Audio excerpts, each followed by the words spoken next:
अस्सलाम वालेकुम, मैं हूं समर अब्बास। आप मेरा व्लॉग देख रहे हैं। नाज़रीन, आज की 3 बड़ी खबरें। एक तो सबसे पहली बड़ी और आम खबर यह है कि DGI lieutenant general Nadeem Anjum को मुद्दत मुलाजमत में 1 साल के लिए तोसी देने का फैसला हो चुका है।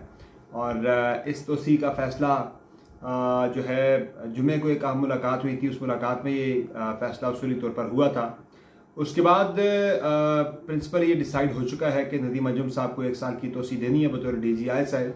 और वैसे सितंबर में वो रिटायर हो रहे थे और उनकी मुद्दत मुलाजमत में तोसी की एक वजह जो है वो यही सोची जा रही है, समझी जा रही है, देखी जा रही है कि इस वक्त जो मुल्क के हालात हैं उसमें DGI साहब की तब्दीली जो है वो एक बेहतर और वाइज डिसीजन नहीं होगा। बहुत सारे मामला आपके सामने हैं, उनकी वजह से ये फैसला लिया गया है। और दूसरा, अब जो उनकी तोसी का मामला है, अगले चंद दिन के अंदर नोटिफिकेशन सामने आ जाएगा, चीज़ें आ जाएगी।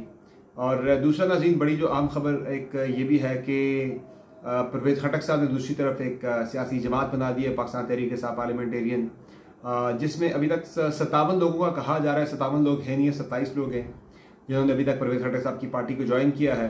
उनमें से भी अभी तक जो इलेक्टेबल्स हैं परवेज़ खटक साहब समेत, उनकी तादाद सिर्फ 8 है। 8 लोग ऐसे हैं जो इलेक्टेबल्स हैं। बाकी लोग जो हैं वो खानापुरी ही उसे कह सकते हैं, जिस तरह से JKT की पार्टी में या उनकी पार्टी में लोग तो बहुत सारे आए हैं, लेकिन जो प्योरली इलेक्टेबल्स हैं उनकी तादाद जो है वो 10-15 से ज़्यादा नहीं है, 20 मैक्सिमम होंगे। तो इस तरह से खटक साहब की पार्टी में भी 8 लोग हैं जो कि इलेक्टेबल्स हैं। और उन्होंने इसमें भी ज़्यादा जो पार्टी है वो KP सेंट्रिक पार्टी है, खैबर पख्तूनख्वा की हद तक लोग जो हैं अब तक शामिल हुए हैं। और इसके अंदर भी एक इंटरेस्टिंग पहलू ये था इस सारी मामले का कि 2 लोग ऐसे पार्टी ज्वाइन करने वाले हैं कि जो 9 मई के वाक़यात की पैदाइश में वो हिरासत में थे पुलिस की, और वो भी आके उन्होंने पार्टी ज्वाइन की है। तो ये बड़ी एक इंटरेस्टिंग चीज़ है, बड़ी इंटरेस्टिंग डेवलपमेंट है ये। बाय द वे, इसी तरह से हमने देखा जहांगीर तरीन साहब की पार्टी के अंदर भी लोग कुछ इस तरह के ही शामिल हुए थे, जो तौबा ताइब होके उनकी पार्टी में आए, जिस तरह फवाद चौधरी हो गए, अली जैदी हो गए, इमरान इस्माइल हो गए। अभी तक उन लोगों का पता नहीं है, शामिल हुए पार्टी के अंदर, उनका स्टेटस क्लियर नहीं था। अब देखते हैं कि परवेज़ खटक साहब की पार्टी के अंदर भी क्या लोगों को शामिल करवाया जाता है या लोग खुद शामिल होते हैं। लेकिन मेरी इत्तलात के मुताबिक परवेज़ खटक साहब के ऊपर प्रेशर काफ़ी ज़्यादा था उनके ऊपर कि वो पहले खुद सामने आए, पार्टी अनाउंस करें। फिर कई लोग ऐसे हैं जिनकी ज्वाइनिंग की कमिटमेंट थी, लेकिन वो कह रहे थे कि हम इस तरह से एक हवा में एक पार्टी उसमें शामिल नहीं होंगे, उसे ज्वाइन नहीं करेंगे, बल्कि जब प्रॉपरली कोई पार्टी बना के परवेज़ खटक साहब सामने आते हैं तो फिर हम उनकी पार्टी को ज्वाइन करेंगे। तो इस तरह से ये फैसला हुआ कि परवेज़ खटक साहब ने फिर सामने उन्हें आना पड़ा, अपनी पार्टी अनाउंस करनी पड़ी। और उन्होंने कहा भी कि 2-3 मरतबा इमरान खान साहब को इलेक्शन के मौके मिले, लेकिन उन्होंने वो मौके ज़ाया कर दिए, जिसकी वजह से वो काफ़ी ज़्यादा बरहमी थे खान साहब के इन फैसलों के ऊपर जो कि उन्होंने माजी करीब के अंदर लिए। और सबसे इंटरेस्टिंग इस पार्टी का पहलू ये है कि वो महमूद खान, चलिए परवेज़ खटक की हद तक, इस हद तक तो बात समझ में आती है कि परवेज़ खटक साहब पहले CM PTI के थे KP के अंदर, उनकी परफॉर्मेंस बहुत अच्छी थी, जिसकी बेसिस पे कहा जाता है कि पाकिस्तान तहरीक इंसाफ को सेकंड टेन्योर मिला KP के अंदर, वरना KP के अवाम अमूमन खैबर पख्तूनख्वा के अवाम नहीं देते दूसरी मरतबा मौका।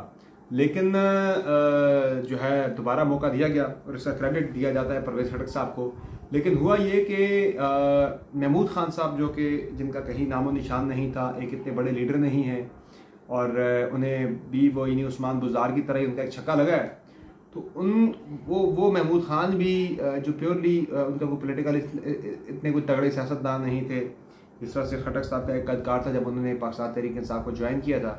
तो महमूद खान जो प्योरली इमरान खान की वजह से CM बने, उनके बलबूते पे चले, सारा उनका जो है था ही नहीं, चांस ही नहीं था कभी ज़िंदगी में CM बनने का, इमरान खान ने बनाया।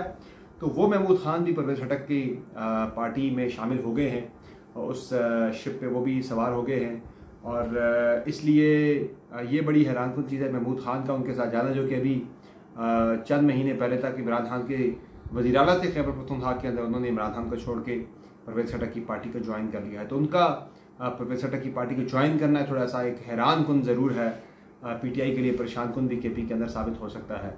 बाकी PDM की जमातों ने तीसरी खबर यह है कि आपस में राब्ते शुरू कर दिए हैं निगरान सेटअप के हवाले से, और बिलावल भुट्टो जरदारी इस्लामाबाद में पहुंच चुके हैं। पाकिस्तान पीपल्स पार्टी ने यह शर्त रखती है कि जो भी बंदा हो निगरान वज़ीर आज़म के लिए, वो गैर सियासी बंदा नहीं होना चाहिए, बल्कि सियासी बंदे को निगरान वज़ीर-ए-आज़म लगाया जाना चाहिए। पर्टिकुलरली एक चीज़ पे तो इत्तेफाक है तमाम सियासी जमातों का, ख़ाह वो PMLN हो, पीपल्स पार्टी हो या मौलाना फजलुर रहमान साहब की जमीयत उलमा इस्लाम पे हो, उन सब का एक बात के ऊपर तो पक्का इत्तेफाक है कि किसी रिटायर्ड जज को केयर टेकर वज़ीर-ए-आज़म नहीं लगाना। तो मुझे तो ज़्यादा जो इत्तेफाक की राय है वो मोहसिन बेग साहब के ऊपर होता हुआ दिखाई दे रहा है, क्योंकि नवाज शरीफ के साथ भी उनकी काफ़ी ज़्यादा कुर्बत है। आसिफ अली जरदारी साहब के वो बहुत उनके करीब समझे जाते हैं। Army chief general Asim Munir उनकी तकर्री से पहले जो जहन साजी के वाले से मियाँ साहब की मोहसिन बेग साहब ने बड़ा एक इम्पॉर्टेंट रोल प्ले किया था। तो मुझे याद है कि उस वक्त जनरल कमर जावेद बाजवा के ये अल्फाज थे कि एक सहाफ़ी अब ये फैसला करेगा कि मुल्क का आर्मी चीफ किसने होना है। तो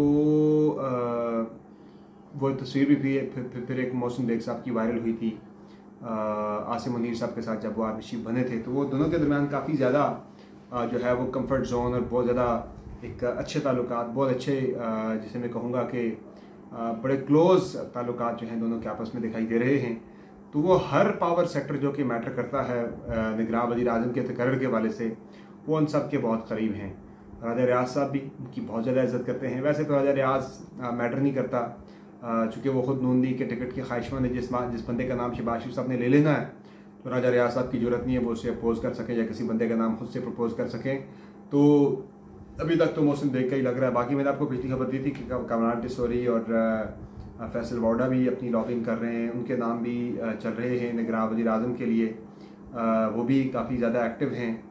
पर्टिकुलरली कमरान टिसोरी निगरान वज़ीर-ए-आज़म बनने के लिए काफ़ी ज़्यादा मुतहर्रिक हैं। फैसल वाडा का चलें वो बज़ाहिर इतनी ज़्यादा एफर्ट करते हुए नज़र नहीं आ रहे। तो ये जनाब इस वक्त गेम प्लान बन रहा है। बाकी सदर साहब के बारे से मैं आपको पहले खबर दे चुका हूँ एक मरतबा के सदर साहब का टेन्योर जब पूरा होगा तो प्लान ये है कि उन्हें आइनी तौर पर तो ये होता है कि जब तक नए सदर का इंतखाब नहीं होता, चूँकि हमारा जो इलेक्टोरल कॉलेज है वो इनकम्प्लीट होगा, चूँकि सितंबर में सदर साहब की मुद्दत ख़त्म हो रही है।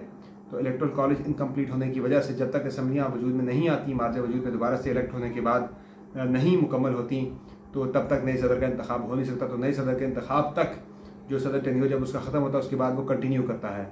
तो आरिफ अलवी साहब के हवाले से मेरे पास इत्तलात यही है कि उनके हवाले से प्लान ये बना हुआ है कि आरिफ अलवी साहब को ये कहा जाएगा, उन पे दबाव डाल के या वटेवर उन्हें जो ही मुद्दत पूरी होगी आरिफ अलवी साहब खुद ही अपना ओहदा छोड़ देंगे। इस सूरत में सबके हद अजीज़ सबसे मुराद मेरी ये है कि जो PDM की साइड पे आजकल ताकतें जितनी भी खड़ी हैं उनके हद अजीज़ सादिक संजरानी साहब जो हैं वो कायम मुकाम सदर मुमलिकत वो बन जाएंगे। तो ये गेम प्लान जो है वो नज़र आ रहा है, जो कि आने वाले दिनों में आपको एक पाकिस्तान के अंदर हैपनिंग्स या डेवलपमेंट्स होती हुई दिखाई देंगी। और इस सारे तनाजुर के अंदर जो मैंने पहले आपको खबर दी DG ISI lieutenant general Nadeem Anjum की मुद्दत मुलाजमत में तोसी का जो फ़ैसला है वो भी आपको इन सारी डेवलपमेंट्स को देखते हुए एक बर वक्त फ़ैसला दिखाई देता है। फ़ैसला करने वालों के लिए बड़ा बर वक्त फ़ैसला है और मेरे ख्याल से वज़ीर-ए-आज़म या आर्मी चीफ अफोर्ड नहीं कर सकते थे कि इस वक्त वो किसी किस्म की कोई चेंज लेके आते। ISI के अंदर नया DG ISI आता, 1-2 महीने उसे 1 महीना कम से कम उसे समझने में लगता। तो मेरे ख्याल से सिस्टम इस चीज़ का मुतहम्मल नहीं हो सकता कि इस क्रिटिकल टाइम के ऊपर कोई चेंज लाई जाए ISI जैसे अहम तरीन इदारे के अंदर। और दूसरा नदीम अंजुम साहब के हवाले से मैं आपको ये भी बताता चलूँ नाजरीन कि जब आसिम मुनीर साहब के आर्मी चीफ बनने के हवाले से कोशिशें ज़ाहिर चल रही थी कि वो आर्मी चीफ बन जाएं, तो उस वक्त नदीम अंजुम साहब ने एक बड़ा मस्बत रोल प्ले किया था आसिम मुनीर साहब के फेवर में। तो उसकी वजह से भी आसिम मुनीर साहब जो हैं वो उनके ऊपर एक इखलाकी दबाव भी था कि वो नदीम अंजुम साहब को बतौर DG ISI तोसी दें। परफॉर्मेंस से उनकी वो ज़ाहिर मुतमईन है, अगर मुतमईन ना भी होते फिर भी उन्हें ये फ़ैसला करना ही करना था। सारी चीज़ों को साइड पर रखते हुए सबसे जो बड़ा उनके ऊपर बोझ था वो एक इखलाकी बोझ था कि नदीम अंजुम साहब ने कई मामलात में आसिम मुनीर साहब को फेवर किया था उनके आर्मी चीफ बनने के अमल में। तो उस पर आर्मी चीफ ने रेसिप्रोकेट किया है और ज़ाहिर इसकी तकर्री तो वज़ीर-ए-आज़म ही करते हैं, लेकिन इसमें अहम रिकमेंडेशन आर्मी चीफ की शामिल हाल होती है।